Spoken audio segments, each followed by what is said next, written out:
হ্যাঁ, প্রিয় শিক্ষার্থীরা, তোমরা বাসায় অবশ্যই ভালো আছো।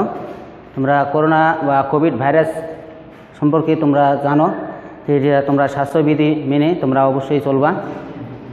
এখন তোমাদের আমি আলোচনা করব আমাদের উদ্ভিদ কোষ, অর্থাৎ তোমাদের আমি ডিজিটাল ক্লাসের মাধ্যমে তোমাদের আমি আলোচনা করব। সেখানে আমরা প্রথমে যাই দেখি, প্রথমে আমরা স্লাইড শোয়ের মাধ্যমে জানি। তো স্বাগতম তোমাদের সবাইকে শুভেচ্ছা। তবে আমার পরিচিত তোমরা অবশ্যই জানো, আমি হচ্ছি রঞ্জন কুমার রায়, সালান্দর উচ্চ বিদ্যালয় সহকারী শিক্ষক। এছাড়া দেখো, তোমরা স্লাইড শোয়ের মাধ্যমে আমরা জানতে পারবো যে শ্রেণীর নবম বিষয় জীববিজ্ঞান বিষয়বস্তু জীবকোষের গঠন ও প্রকৃতি সম্পর্কে আমরা কিছুটা ধারণা পাব। হ্যাঁ, তোমরা লক্ষ্য করো, আসলে আমরা কি জানতে যাচ্ছি, কোষ সম্পর্কে আমরা কি ধারণা পাবো সেটা আমরা এখানে দেখতে পাচ্ছি। দেখো, কোষের প্রকারভেদ বলতে পারবে, তোমরা কোষের অঙ্গাণুসমূহ শনাক্ত করতে পারবে, এগুলো সম্পর্কে আমরা ধারণা পাবো। তোমরা একটু খাতা কলম নিয়ে বসে থাকো।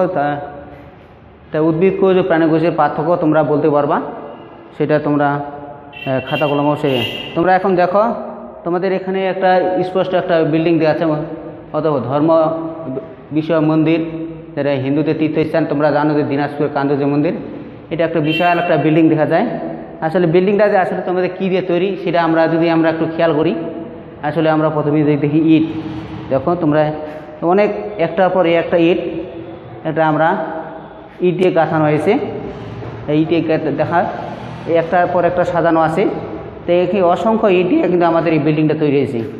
তাছাড়া আরও কিছু সরঞ্জাম দেখা যায়। দেখো, মাঝখানে মশলা জাতীয় বা সিমেন্ট জাতীয় বা বালু জাতীয় আছে, এগুলো তৈরি হয়েছে। আসলে একটা বিল্ডিং তৈরি করতে যা মানে একক যেটা বোঝানো হয় যে ইট, তো ইটটা আসলে কি দেখো, উপরের চিত্রে তোমরা দেখতে পাচ্ছ। দেখো, উপরের চিত্রে তোমরা কি দেখতে পাচ্ছ, এগুলো কি দিয়ে তৈরি? আসলে ইট, বালু, সিমেন্ট এগুলো দিয়ে তৈরি একটা বিল্ডিং দিয়ে তৈরি হচ্ছে। দেখো, এখন উদ্ভিদও ঠিক অনুরূপ। তো উদ্ভিদকে যে আমরা দেখতে পাচ্ছি একটা বিশাল বৃক্ষ বা উদ্ভিদ দেখা হয়। দেখো, উদ্ভিদ বা গাছ আমরা দেখতে পাচ্ছি। এছাড়াও এখানে দেখা যায় কয়েকটি প্রাণী দেখা যায়। প্রাণীটা আসলে দেখো তোমরা এখানে চিত্র প্রাণী। দেখো, এই আমরা যে একটু আগে আমরা আলোচনা করছিলাম যে বিল্ডিং যে আছে একটা অংশ বা কোষ দিয়ে গঠিত, ঠিক একটা ইট দিয়ে তৈরি। ঠিক অনুরূপ উদ্ভিদের একক যে আমরা পাই এই কোষ দিয়ে গঠিত উদ্ভিদ দিয়ে গঠিত। অনুরূপভাবে প্রাণীরও দেখা যায়। দেখো, উদ্ভিদেরও অথবা প্রাণীর একক গঠন যে কোষ আছে, কোষ দিয়ে আমাদের যে জীবদেহ গঠিত হয়ে থাকে। দেখো, তাহলে উপরে চারটি চিত্রে তোমরা কি দেখতে পাচ্ছ, ছবিগুলো নিয়ে তোমরা চিন্তা করো। উদ্ভিদ ও প্রাণীর ছবি দুটো আসলে কিসে দেখা যায়? এটা যে উদ্ভিদ, তাহলে উদ্ভিদের যে একক হচ্ছে আমরা যে কোষ। অনুরূপভাবে আমাদের প্রাণী আছে, প্রাণী চিত্র দিয়ে একক হচ্ছে কোষ। এই দুইটা ছবি আসলে দেখি আমরা স্লাইডের মাধ্যমে দেখতেছি। দেখো, উদ্ভিদ কোষ, তো উদ্ভিদ থেকে আসে উদ্ভিদ কোষ। অনুরূপভাবে আমাদের দেখা যায় প্রাণী থেকে প্রাণী কোষ। হ্যাঁ, কোষ। তাহলে আমরা এগুলা সম্পর্কে আমরা ধারণা পাবা। কোষ সম্পর্কে আমরা ধারণা পাবো বা তোমরা জানতে পারবা কোষ আসলে কি।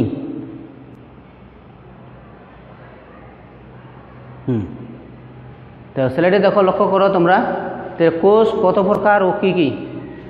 তো এখানে আমরা উদ্ভিদ এবং প্রাণী সম্পর্কে যখন ধারণা নিচ্ছি, তো এখানেই আমরা বেসিক্যালি দেখতেছি কোষ আমরা দুই প্রকার দেখতেছি। তো উদ্ভিদ কোষ আর প্রাণী কোষ। এই উদ্ভিদ কোষ আর প্রাণী কোষ সম্পর্কে আমরা ধারণা নিব। কোষ কত প্রকার পেয়েছিলাম আমরা? দুই প্রকার, উদ্ভিদ কোষ আর প্রাণী কোষ। এখন এই চিত্রটা দেখো, এখন চতুর্ভুজাকৃতি মনে হচ্ছে। অনেক রকম চিত্র দেখা যায়, তোমরা খেয়াল করো। কোথাও গোলাকার, কোথাও ডিম্বাকার, কোথাও দণ্ডাকার দেখা যায়। বিভিন্ন আকৃতির এখানে দেখা যায় ভিতরে। তাহলে এই ছবিটা আসলে কিসের হচ্ছে? উদ্ভিদ কোষের। তাহলে এই উদ্ভিদ কোষের ছবি আমরা দেখতে পাচ্ছি। তা উদ্ভিদ কোষে কী কী অংশ নিয়ে গঠিত এখানে আমরা দেখতে পাই। প্রথমে বলা আছে মোটা চতুর্দিকে বা অর্থাৎ আবরণী একটা দেখা যায়। এই আবরণটাতে আছে কোষ প্রাচীর। কোষ প্রাচীরের ভিতরে দেখা যায় আবার আর একটা আবরণী দেখা যায়, সেটা হচ্ছে কোষ ঝিল্লি বা সেল মেমব্রেন বলা আছে। কোষ প্রাচীরের ভিতরে অসংখ্য কিছু বস্তু দেখা যায়। অসংখ্য বস্তুর মধ্যে তার মধ্যে একটা আছে গোলকি বস্তু। গোলকি বস্তু মধ্যে দেখো চ্যাপ্টা, গোলাকার, সিস্টার্নিক অথবা এগুলো দেখা যায়। আবার গোলাকার দেখা যায় সবুজ রঙের ভিতরে গোলাকার, এটা আছে ক্লোরোপ্লাস্ট, যা আমরা উদ্ভিদকে সবুজ দেখতে পাই, সেটার কারণে ক্লোরোপ্লাস্টটি। তা এখন মাইটোকন্ড্রিয়া, দেখো মাইটোকন্ড্রিয়া গোলাকার, ভিতরের দিকে দেখো বিভিন্নভাবে ভাঁজ আছে মাইটোকন্ড্রিয়া। সাইটোপ্লাজম যেমন সমস্ত অঙ্গনকে ধারণ করে আছে, আমাদের এখানে সাইটোপ্লাজম অর্থাৎ ফাঁকা অংশ দেখা যায়। এই ফাঁকা অংশটা আমাদের সাইটোপ্লাজম। সাইটোপ্লাজমের সব বস্তুগুলো দেখা যায়। এই জন্য রাইবোজোম, অনেক দানাদার বস্তু দেখা যায়, দানাদার বস্তু। এই দানাদার বস্তুগুলো আমরা রাইবোজোম নামে অভিহিত করব। এছাড়া মসৃণ এন্ডোপ্লাজমিক জালিকা, এই যে মসৃণ বলা আছে যে যেখানে এই রাইবোজোম ছাড়া যদি থাকে তাহলে হবে মসৃণ, যদি রাইবোজোম যুক্ত থাকে তাহলে হবে অমসৃণ এন্ডোপ্লাজমিক জালিকা। তাই নিউক্লিয়াস, নিউক্লিওলাস অর্থাৎ নিউক্লিয়াসের ভিতরে একটা কালো বা গাঢ় স্বচ্ছ পদার্থ দেখা যায়, সেটা হচ্ছে নিউক্লিওলাস। সম্পূর্ণটাকে একত্রে বলা আছে, এটা হচ্ছে নিউক্লিয়াস। এই সম্পূর্ণ গোলাকার অংশটাকে একত্রে বলা আছে নিউক্লিয়াস। হ্যাঁ, আমি একটু আগে বলছিলাম যে দানাদার, যদি এন্ডোপ্লাজমিকের সাথে যদি দানাদার কোনো বস্তু লেগা থাকে বা রাইবোজোম যুক্ত থাকে তাহলে ওই অমসৃণ এন্ডোপ্লাজমিক জালিকা। কোষ গোবর, ভিতরে একটা বিশাল ধরনের ফাঁকা গোবর দেখা যায়, এটা কোষ গোবর। কিন্তু আসলে এগুলো ছবিগুলো দেখা যায়, এগুলো কিন্তু একটু বাইরে থাকার কথা, কিন্তু এগুলো ভিতরে দেখানো হয়েছে ছবি, ডিজিটাল। একটু আলোচনা হলো যে উদ্ভিদ কোষ। এখন দেখাচ্ছে আমরা প্রাণী কোষ নিয়ে ধারণা নিব। প্রাণী কোষে কী কী আছে? প্রাণী কোষ চিত্রে দেখা যায় প্রাণী কোষ। প্রাণী কোষে আমরা কী দেখতে পাবো দেখি। একই রকম আছে। আর উদ্ভিদ কোষে পেয়েছিলাম মাইটোকন্ড্রিয়া, প্রাণী কোষেও আমরা মাইটোকন্ড্রিয়া দেখতেছি। গোলগি বস্তু, উদ্ভিদ কোষও গোলগি বস্তু পেয়েছি, প্রাণী কোষও আমরা গোলগি বস্তু দেখতে পাচ্ছি। নিউক্লিয়াস, উদ্ভিদ কোষও পেয়েছি নিউক্লিওলাস, প্রাণী কোষও একই রকম দেখা যায় নিউক্লিওলাস। আবার নিউক্লিয়াস অর্থাৎ সমুদ্র অংশটাকে, এই যে গোলাকার বস্তুটাকে বলা আছে নিউক্লিয়াস। নিউক্লিয়াস, তারপর সাইটোপ্লাজম, উদ্ভিদ কোষও সাইটোপ্লাজম ছিল, প্রাণী কোষও সাইটোপ্লাজম আছে। এবার রাইবোজোম, এই দানাদার বস্তুগুলো বলা আছে রাইবোজোম, উদ্ভিদ কোষও আছে, প্রাণী কোষও পাওয়া যায়, দুদিকে পাওয়া যায়। আবার লাইসোজোম, লাইসোজোম সাধারণত উদ্ভিদ কোষে আমরা লাইসোজোম ছিল না, কিন্তু এখানে লাইসোজোম দেখতে পাচ্ছি। অমসৃণ এন্ডোপ্লাজমিক জালিকা অর্থাৎ রাইবোজোম যুক্ত আছে, যে মসৃণ, এর জন্য বলা আছে অমসৃণ এন্ডোপ্লাজমিক জালিকা। মসৃণ এন্ডোপ্লাজমিক জালিকা অর্থাৎ এখানে রাইবোজোম যুক্ত না থাকায় এই জন্য বলা আছে মসৃণ এন্ডোপ্লাজমিক জালিকা। কোষ ঝিল্লি, এখানে একটা খেয়াল করো যে তোমরা, তো কোষ ঝিল্লি আছে, কিন্তু উদ্ভিদ কোষও কোষ ঝিল্লি পেয়েছি, প্রাণী কোষও দেখা যায় কোষ ঝিল্লি আমাদের আছে, কিন্তু উদ্ভিদ কোষে একটা ছিল কি কোষ প্রাচীর, কিন্তু এখানে প্রাণী কোষে দেখা যায় কোষ প্রাচীর এখানে পাওয়া যাচ্ছে না। তাহলে আমাদের প্রধান পার্থক্য নাম উল্লেখ করতে পারবো, উদ্ভিদ কোষে কোষ প্রাচীর আছে, প্রাণী কোষে কিন্তু কোষ প্রাচীর নাই। কোষ প্রাচীর পরিবর্তে আছে সেল মেমব্রেন এখানে বা কোষ ঝিল্লি। এখন আমরা যদি দুইটা কম্পেয়ার করি বা তুলনা করি, দেখো দুইটা যদি কম্পেয়ার করি দেখো আমরা এখন আমরা কী কী বস্তু পাবো, কী কী বস্তু পাবো না। এইখানে এটাতে ক্লোরোপ্লাস্ট আছে, এখানে কিন্তু ক্লোরোপ্লাস্ট নাই। এটা ছবিতে দেখো তোমরা, একটু তোমরা খেয়াল করে বুঝতে পারবে। আসলে ছবিতে এখানে সবুজ অংশ দেখা যায়, এখানে কিন্তু ক্লোরোপ্লাস্ট নাই।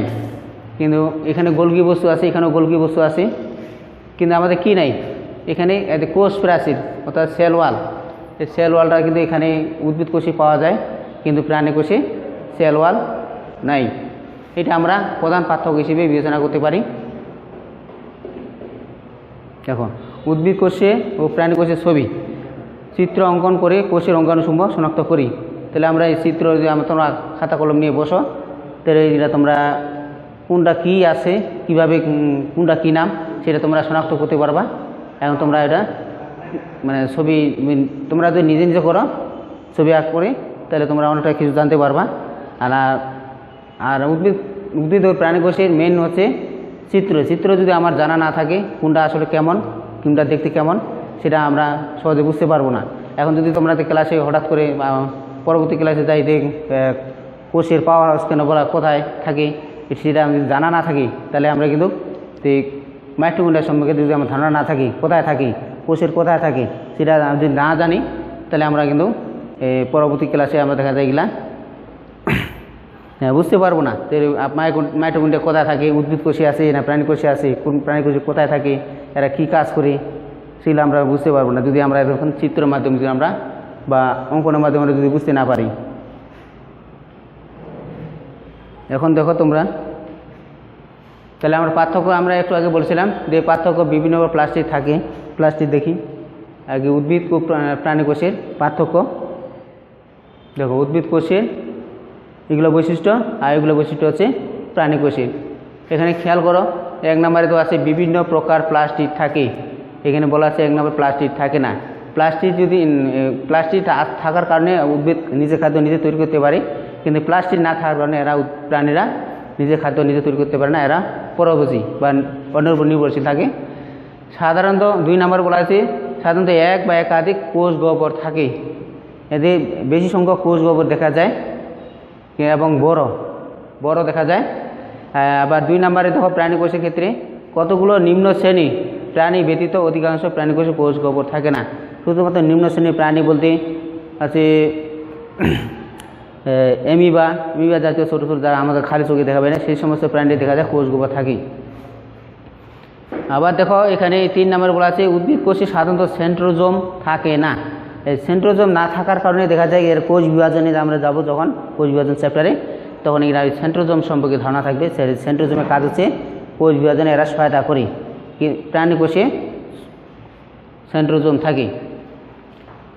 আবার উদ্ভিদ কোষে সঞ্চিত খাদ্য মূলত শ্বেতসার হয়ে থাকে, সেটা আমাদের উদ্ভিদে খাদ্য সঞ্চয় করে রাখে সেটা হচ্ছে শ্বেতসার। আর প্রাণী কোষে সঞ্চিত খাদ্য থাকে মূলত গ্লাইকোজেন। এই গ্লাইকোজেন আমরা যে চর্বি হিসেবে যে আমরা বলি জমা থাকে গ্লাইকোজেন হিসেবে। দেখো পরবর্তী স্লাইডে আমরা যাই, আবার একই দেখা যায় উদ্ভিদ কোষে প্রাণী কোষ। তাহলে আমরা এটা যদি 2টা কম্পেয়ার করি আবার একই রকম দেখা যায়। প্রাচীর আছে, এর প্রাচীর নাই। আবার প্লাস্টিক আছে, এরপরে প্লাস্টিক নাই। এই প্লাস্টিক থাকার কারণে উদ্ভিদ নিজে খাবার নিজে তৈরি করতে পারে, আর প্লাস্টিক নাই বলে এরা তৈরি করতে পারে না, অন্যের উপর নির্ভরশীল অর্থাৎ পরভোজী। এদের কোষ গোবর কথা বলেছিলাম যে কোষ গোবরটা এগুলো ফাঁকা এই মাঝখানে দিলে চলে এলা কিন্তু হবে না, এরা ভুলবশত এরা ঢুকিয়েছে। কোষ গোবর বড়, কিন্তু প্রাণী কোষে এরকম নাই। আবার একটা খেয়াল করো তোমরা যে নিউক্লিয়াসটা দিয়ে একটা আমরা পার্থক্য নির্ণয় করতে যাই। নিউক্লিয়াসটা আছে দেখো পরিধির দিকে অর্থাৎ বাইরের দিকে, আর এটা আছে কেন্দ্রের দিকে। কোষের কোথায় মাঝখানে আছে, কোষের মাঝখানে অর্থাৎ কেন্দ্রে। এটা হচ্ছে পরিধি, তাহলে এটা হচ্ছে কেন্দ্রে। এটা হচ্ছে একটা পার্থক্য নির্ণয় করতে পারি আমরা। দেখো উদ্ভিদ ও প্রাণী কোষের পার্থক্য তোমরা এখন বাড়িতে বসে তোমরা এটা কাজ তোমরা নিজে কম্পেয়ার করে বের করতে পারবা। তো উদ্ভিদ কোষ নিউক্লিয়াস কোথায় থাকে, প্রাণী কোষের নিউক্লিয়াস কোথায় থাকে, এদের কোষ প্রাচীর আছে বা এদের কোষ প্রাচীর নাই, এগুলো তোমরা পার্থক্য অবশ্যই খাতায় লিখে রাখবা এবং নিজে বারবার চেষ্টা করবা আসলে কোনটা নাই আর কোনটা আছে এবং কেন নাই কেন আছে। এগুলো তোমরা যদি একটু চিন্তা করে কাজ করো তাহলে তোমরা পার্থক্যগুলো বের করতে পারবা।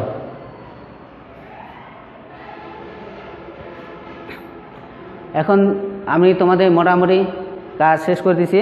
এখন তোমরা দেখো তোমরা বাড়ির কাজ একটা তোমরা খাতাগুলো নিয়ে লিখে রাখো, তোমরা এটা একটু চর্চা করবা বা অনুশীলন করবা। দেখো তোমাদের চিত্রসহ উদ্ভিদ ও প্রাণী কোষের অঙ্গাণু সমূহের বর্ণনা লিখে আনবি বা লিখে রাখবে এবং এটা নিয়ে তোমরা বাড়িতে বারবার অনুশীলন করবা। ঠিক আছে, তাই আজকে তোমাদের এই পর্যন্ত। তো সবাইকে তোমাদের ধন্যবাদ।